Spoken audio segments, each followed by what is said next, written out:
Hi everyone, my name is Junon. I have a health science background and I'm the author of the book Truth and Empathy, How to Find Your Soulmate. And I'll put a link to the book below. This video is the romantic compatibility between ENFJs and ENFPs.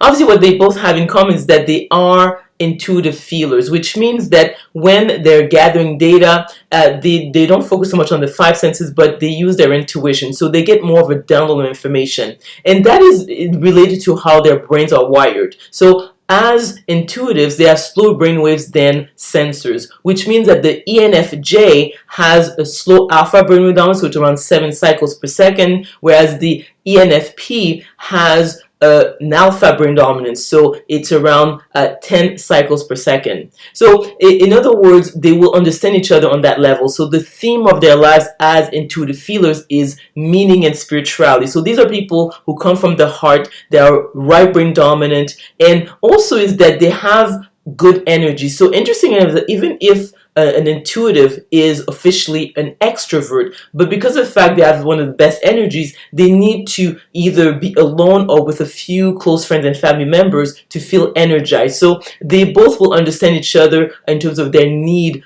to have some time alone to be able to recharge and re-energize themselves.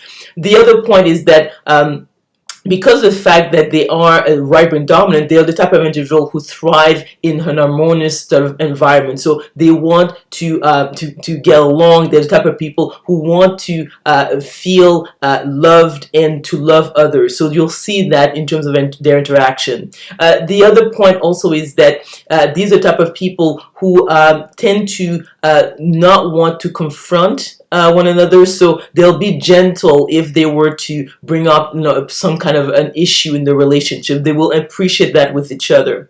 But in terms of the challenges that they may face is that the ENFJ is the type of person to be organized. So in terms of their relationship style, it is feminine and orderly. So they want to bond with their loved ones, and they're the type of people who are reliable, reachable, very consistent. By contrast, the ENFP has a feminine and spontaneous relationship style. So these are the type of individual who do enjoy being there for their mates, but it's not as consistent. So they're not as reliable, reachable, they're less organized. So that may be an area where they might have a conflict. An area they may have an issue is that the ENFJ tends to be really good in terms of the practicality of life, so in terms of paying the bills, getting the chores done on time, being reliable, reachable, whereas the ENFP, having a feminine and spontaneous way of organizing their lives, is that they tend to be not as good when it comes to money management. So the ENFP, like when we look at the intuitive feelers, is probably the one who's the least responsible when it comes to the money aspect. So that may be an area that will stress out the ENFJ. Another area that might be challenging is that the ENFP, although an intuitive feeler, tends to have high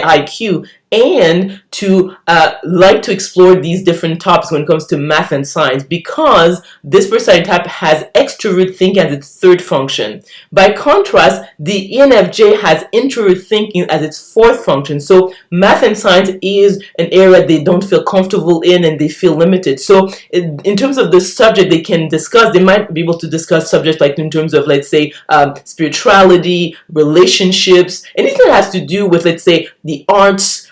So areas that really has to do with people who are right brain dominant. But as soon as they talk about more the math and science, and let's say I know physics, I mean these areas that they won't be able to communicate with each other, and that could frustrate the ENFP. Then that this person will have to go outside of this region to be able to explore these ideas, because the ENFP tends to be very curious and the type of personality type who wants to constantly learn and also always have something new to talk about. So this relationship could work, but concession have to mate on both sides. So in other words, the ENFJ will have to learn to be more vocal about, let's say, concern they have about this relationship, because they're the type of personality type who self-sacrifice and let things simmer. The ENFP has to understand that the ENFJ as a judger needs reliability, reachability, and stability, and especially when it comes to the finances, because ENFJs tend to be really good at that, and seeing, let's say, how the ENFP tends to spend, that could be an area where they'll have issues. The other point also is that the ENFJ will have to understand that the ENFP